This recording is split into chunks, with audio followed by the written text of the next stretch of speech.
Hello दोस्तों, मैं अरमान आप सभी की इस नए वीडियो में स्वागत करता हूं। आज की इस नए वीडियो के अंतर्गत क्लास 6 हिस्ट्री विषय का पहला अध्याय क्या, कब, कहां और कैसे के NCERT प्लस में SCERT के कंबाइंड नोट्स को देखेंगे, जो बीपीएससी टीचर इसके अलावा संघ लोक सेवा आयोग के लिए काफ़ी ज़्यादा इम्पोर्टेंट होगा। जैसे कि आपको पता है कि मैंने आपको पिछले वीडियो में पेज नंबर 1 से लेकर पेज नंबर 4 तक पेन डाउन करने का प्रयास किया था। मुझे आशा है कि आप सभी जरूर इसे पेन डाउन कर लिए होंगे। आज हम लोग पेज नंबर 5 से पेन डाउन करने का प्रयास करेंगे, जिसमें हमारा पहला टॉपिक है अतीत के वस्तु के माध्यम से जानकारी। अतीत के वस्तु की जो वस्तुएं हैं, उन विभिन्न वस्तुओं से हमें भिन्न भिन्न प्रकार की जानकारी प्राप्त होता है।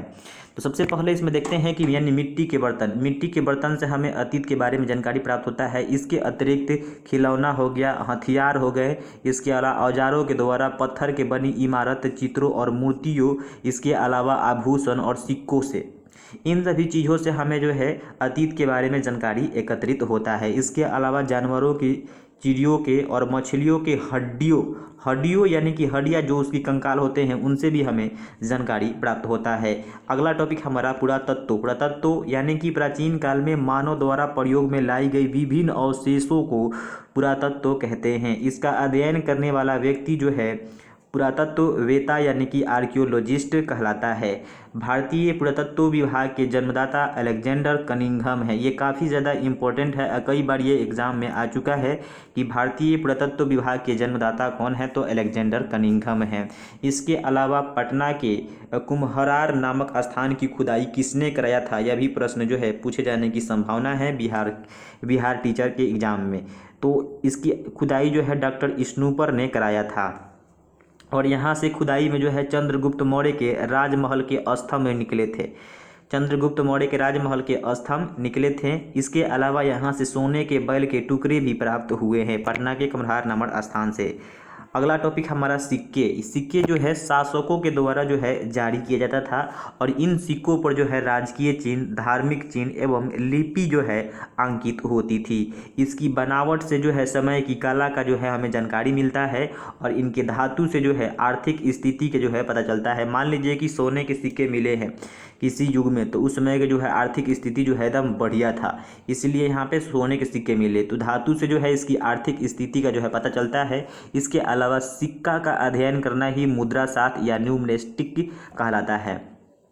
सर्वप्रथम जो है सिक्के की शुरुआत जो है प्राचीन ग्रीस के 600 ईस्वी पूर्व में हुआ था। प्राचीन ग्रीस में जो है 600 ईस्वी पूर्व में सिक्के की शुरुआत हुआ था।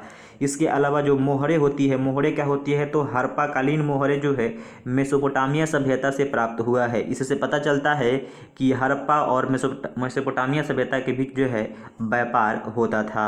और सबसे पहले जो है लेखन कला का ज्ञान देने वाला जो है आपका मेसोपोटामिया सभ्यता ही था। इसके अलावा जो मेसोपोटामिया सभ्यता है, ये वर्तमान के दजला फरात नदी के बीच में अवस्थित है।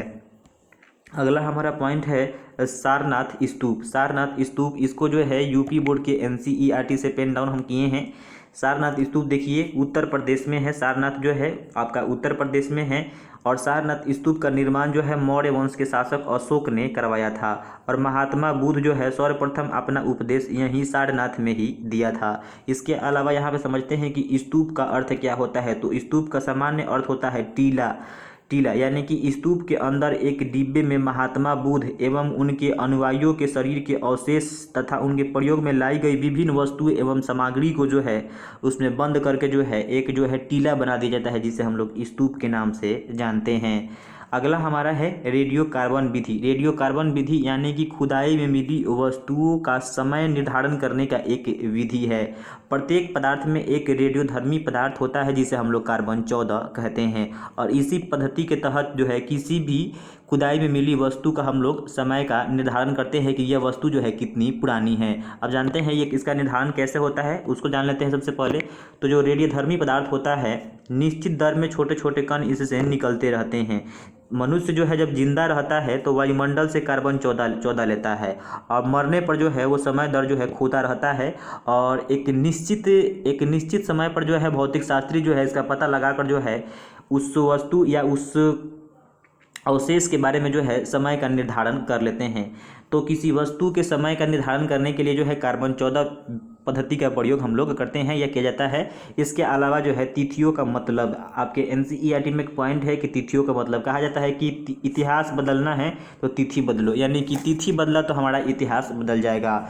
इसमें हमारा है कि प्राचीन काल में देश में विभिन्न प्रकार की जो है गणनाएँ हो, तिथियों का गणना जो है विभिन्न प्रकार से की जाती थी। जैसे कि एक हमारा है विक्रम संवत, एक जो है हमारा शाक संवत।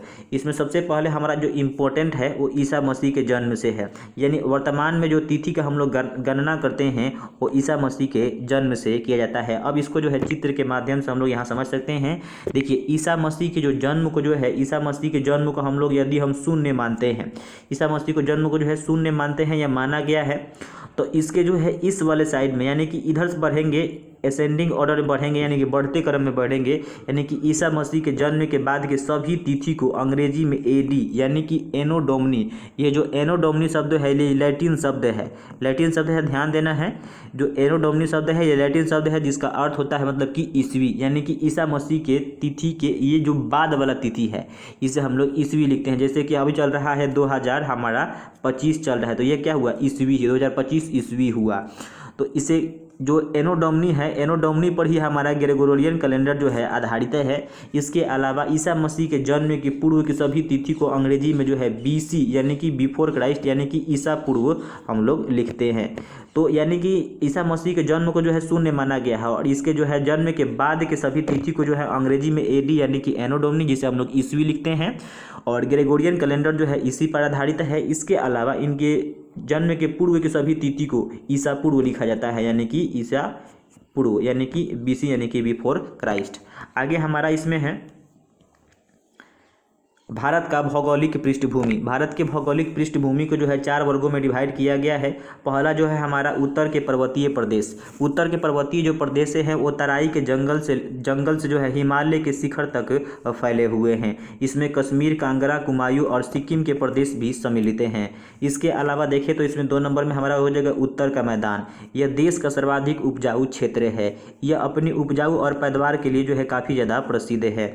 तीसरा हमारा है दक्षिण का पठार। दक्षिण का पठार यहाँ पे जो है नर्मदा एवं ताप्ती नदी जो है आपसे निकलते हुए जो है कहाँ पे बहती है, तो आपके बंगाल की अरब सागर में जो है जाकर यहाँ पे गिर जाती है। इसके अलावा देखते हैं तो यहाँ पे विंध्य एवं सतपुड़ा की पहाड़ियाँ है। विंध्य एवं सतपुड़ा की पहाड़ियाँ है जो उत्तर भारत को दक्षिण भारत से जो है अलग करती है। और चौथा हमारा है सुदूर दक्षिण के मैदान। सुदूर दक्षिण के मैदान यानी कि गोदावरी और कृष्णा तथा कावेरी के उपजाऊ वाले डेल्टा प्रदेश जो है उन्हें सुदूर दक्षिण मैदान के नाम से जानते हैं। इसके अलावा जो दर्रे क्या होते हैं, दर्रे को समझते हैं तो ये पहाड़ों के बीच के संकीर्ण रास्ते होते हैं, यानी कि संकीर्ण रास्ते, पतले से रास्ते होते हैं, उसे हम लोग दर्रे कहते हैं। जैसे कि खैबर दर्रा हो गया, बोलन दर्रा हो गया और गोमल दर्रा हो गया। भारत का संपर्क जो है अफगानिस्तान तथा ईरान से इन्हीं दर्रों के माध्यम से होता है।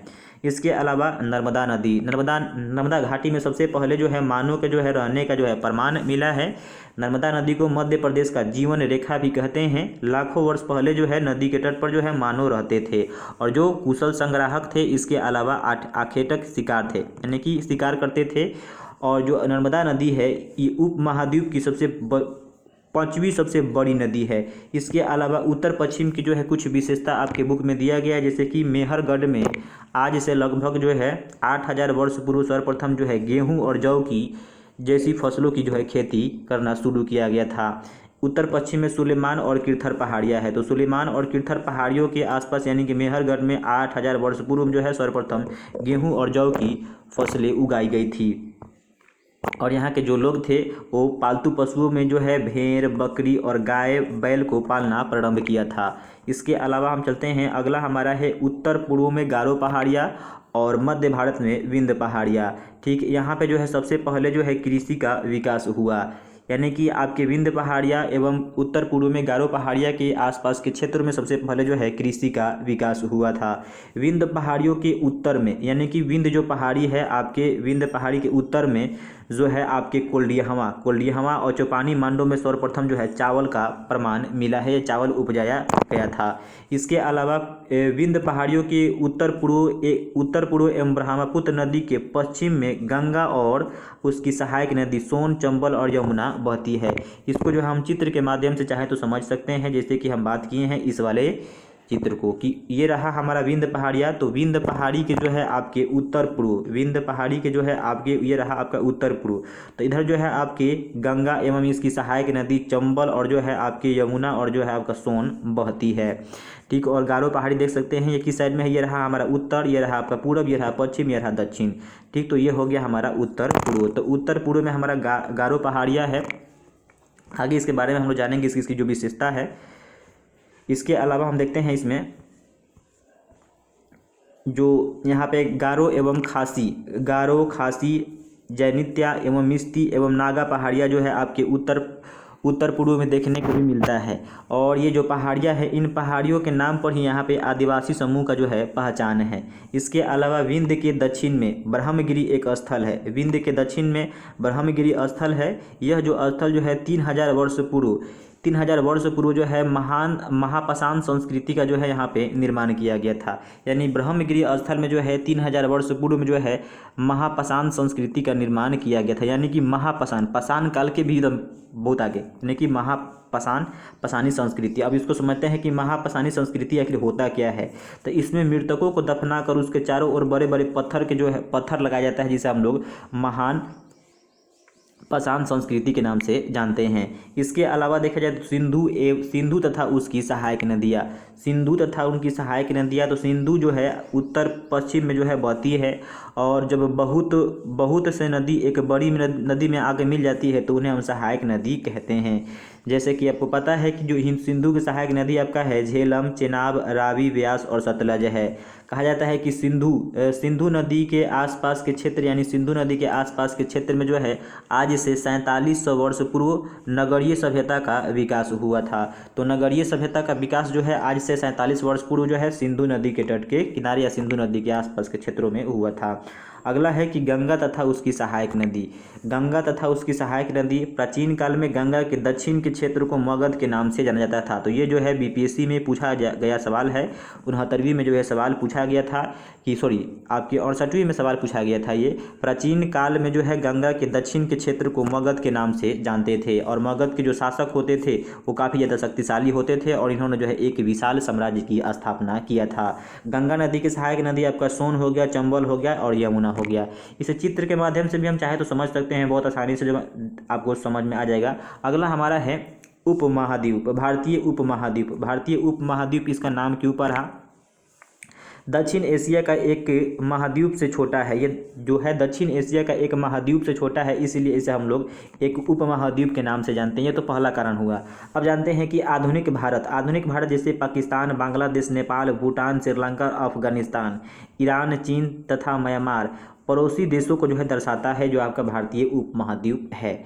और देखिए भारतीय उपमहाद्वीप कहने का कारण क्या है? तो ये जो है एक इस जो है बहुत बड़ी विशालता का एक भूखंड है और ये अन्य एशियाई देशों से जैसे कि समुद्रों, पहाड़ियों तथा पर्वतों में बटे होने के कारण जो है इन्हें हम लोग उपमहाद्वीप के नाम से जानते हैं। अगला हमारा है कि देश का नाम, यानी कि जो हमारा देश का नाम पड़ा है, जैसे कि प्रायः इंडिया तथा भारत जो है अत्यधिक जो है प्रचलित है। तो जो इसमें इंडिया जो शब्द है ये इंडज से निकला है। किससे निकला है? इंडज से निकला है, जिसे संस्कृत में हम लोग सिंधु कहते हैं। इसके अलावा उत्तर पश्चिम से आने वाले ईरानियों तथा यूनानियों ने सिंधु को क्रमशः हिंदोज तथा इंदोज कहा। सिंधु को इंदोज तथा क्रमशः हिंदोज और इंदोज कहा और नदी के पूर्व भूमि वाले प्रदेश को इंडिया कहा था। इसके अलावा फारसी में यही शब्द जो है आपका हिंद और हिंदुस्तान जैसे नामों की उत्पत्ति का कारण बना था। अब चलते हैं भारत, तो थोड़ा सा विशेषता कर लीजिए, ये काफ़ी इम्पोर्टेंट है क्योंकि हमारे भारत के संविधान के अनुच्छेद 1 में इसका जो है चर्चा किया गया है। तो जो है भरत नामक मानव समूह के नाम पर जो है भारत इसका नाम पड़ा था हमारे देश का। ये उत्तर पश्चिम में रहते थे। जो है भारत शब्द का जो है उल्लेख जो है कृति ऋग्वेद में जो है किया गया है, जो आज से लगभग 3500 वर्ष पुरानी है, यानी कहा जाए तो 1500 ईसा पूर्व, 1500 ईसा पूर्व जो है ये पुरानी है। इसके अलावा कहा जाता है कि ये दुष्यंत के पुत्र भरत के नाम पर जो है हमारा भारत के नाम पर ही भारत का नाम भारत हुआ था। इसके अलावा भारत शब्द का प्रयोग जो है अनुच्छेद 1 में, यानी कि अनुच्छेद 1 में भारत और इंडिया शब्द का प्रयोग किया गया है। भारत के अन्य नाम कौन कौन से हैं, तो आर्यवर्त, जम्बूद्वीप, भारतवर्ष, हिंदुस्तान और इंडिया इसके जो है अन्य नाम हैं। तो ये रहा आपके NCERT का पहला जो है चैप्टर का संपूर्ण नोट्स। इसे चाहे तो हम लोग चित्र के माध्यम से भी समझ सकते हैं, जैसे कि आपके बुक में जो है चर्चा किया गया है सिंधु नदी एवं उनके सहायक नदी। तो सिंधु नदी जो है आपके उत्तर पश्चिम क्षेत्रों में जो है बहती है। और इसकी सहायक नदी कौन कौन से है, झेलम हो गया, चेनाब हो गया, रावी हो गया, सतलज हो गया, आपका व्यास हो गया। और यहाँ पे रहा आपका उत्तर पश्चिम क्षेत्र में है सुलेमान और किरथर पहाड़ियाँ। सुलेमान और किरथर पहाड़ियों के आसपास में क्षेत्र में सबसे पहले गेहूँ और जौ की फसल की खेती की गई थी। इसके अलावा यहाँ पे विंध्य पहाड़ियों के बारे में दिया गया है। यहाँ पे देख सकते हैं विंध्य पहाड़ियाँ है, सतपुड़ा के पहाड़ियाँ है, और यही पहाड़ियाँ जो है उत्तर भारत और दक्षिण भारत को जो है एक दूसरे से जो है अलग करती है। इसके अलावा यहाँ पे उत्तर पूर्व में देख सकते हैं गारो एवं खासी जनजातियाँ यहाँ पे रहती है। और इसके नीचे आते हैं तो यहीं पे जो है आपका महापाषाण संस्कृति, इसके नीचे में आएंगे तो यहाँ पे महापाषाण संस्कृति का जो है निर्माण हुआ था। महापाषाण संस्कृति के अंतर्गत लोग जो है मृतकों को दफना कर उसके आसपास जो है बड़े बड़े जो है आपके पत्थर लगा देते थे। और ये आपको जो बताया गया मैंने कि जो दक्षिणी आपका सुदूर वाला क्षेत्र है, ये वाला क्षेत्र जो है डेल्टाई वाला प्रदेश कहलाता है।